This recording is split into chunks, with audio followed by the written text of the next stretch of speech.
ఇప్పుడు second problem 196 and 38,220. 196 and 38,220 కదా. ఇచ్చిన 2 వాల్యూస్లో బిగ్ నెంబర్ అనేది ఏ తీసుకోవాలి, స్మాల్ నెంబర్ అనేది బి తీసుకోవాలి. అయితే ఫార్ములా యూక్లిడ్ డివిజన్ లెమ్మా ప్రకారం ఏంటిది అంటే first a is equal to 38,220, b is equal to 196 from Euclid division lemma ప్రకారం ఫార్ములా ఏంటిది, a is equal to B into queue plus r. Okay, a value పెద్ద సంఖ్య తీసుకోవాలి, బి వాల్యూ చిన్న సంఖ్య తీసుకోవాలి ఇచ్చిన లెక్కను బట్టి.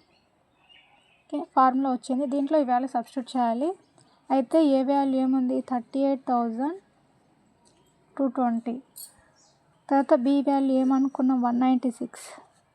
ఇప్పుడు క్యూ కావాలంటే దీన్ని మల్టిప్లై చేయాలి. అయితే వాల్యూస్ 196 టేబుల్లో దీన్ని చేయాలన్నమాట. అయితే 196 టేబుల్ ఇక్కడ రాసుకున్నాను రఫ్గా. అయితే చూడండి 196 1 196. ఓకే, అయితే 12లో నుంచి 6 పోతే 6 7 17 అవుతుంది. 8 వస్తుంది. తర్వాత 2 ఉంటుంది. 2లో నుంచి 1 పోతే 1. ఇప్పుడు ఈ 2 ఇక్కడ వేసుకుంటే 1862 ఇక్కడ పోతుంది 1764. అంటే 196 9s 1764 చేస్తే 12లో 4 పోతే 8 5 ఉంటుంది 15 అవుతుంది 8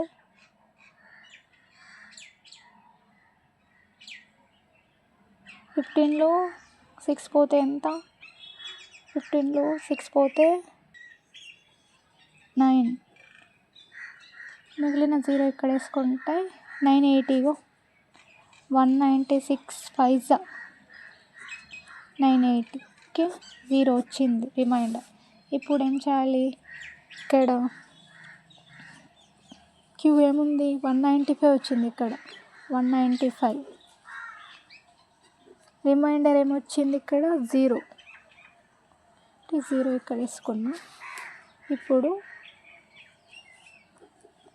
HCF of 38,220 and 6 equal to 196 coordinate.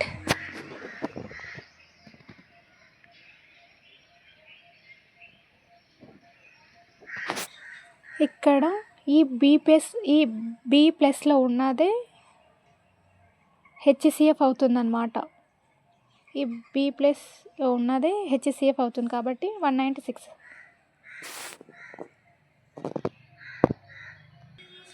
సింపుల్గా చెప్పాలంటే ఇచ్చిన 2 వాల్యూస్లో పెద్ద సంఖ్యని అనుకోవాలి, చిన్న సంఖ్యని బి అనుకోవాలి. ఇచ్చిన ఫార్ములాలో సబ్స్టిట్యూట్ చేయాలి. ఫార్ములా ఒక్కటే equal to B into queue plus R. R అంటే రిమైండర్, క్యూ అంటే కోఆర్డినేట్. ఓకే, దీన్ని సబ్స్టిట్యూట్ చేస్తే వస్తుంది అంతే. ఇంకా ఇక్కడ బి ప్లేస్లో ఏ వాల్యూ అయితే ఉంటుందో అదే HCF అవుతుంది.